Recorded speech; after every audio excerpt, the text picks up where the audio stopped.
بسم الله الرحمن الرحيم اللهم صل على محمد وآل محمد.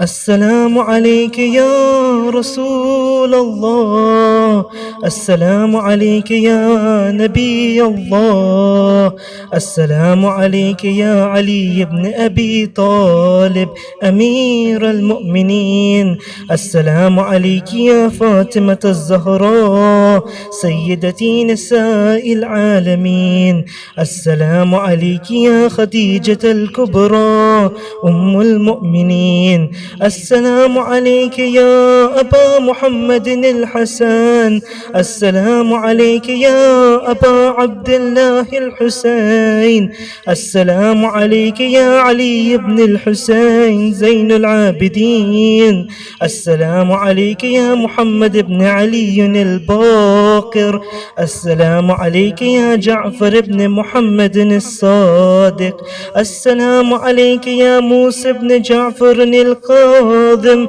السلام عليك يا علي بن موسى الرضا، السلام عليك يا محمد بن علي التقي، السلام عليك يا علي بن محمد النقي، السلام عليك يا حسن بن علي الأسكري، السلام عليك يا حجة الله، السلام عليك يا صاحب العصر والزمان، السلام عليك يا شريك القرآن، السلام عليك يا إمام الإنس والجان، سيدي أجل الله تعالى فرجك وسهل الله تعالى مخرجك وزهورك ورحمة الله وبركاته. بسم الله الرحمن الرحيم.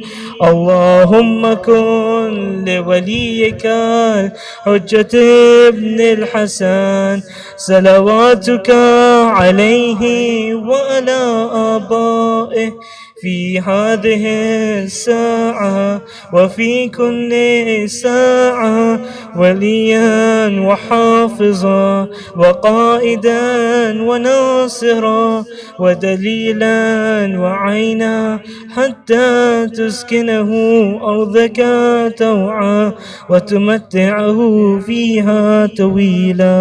اللهم جزاكم الله خير.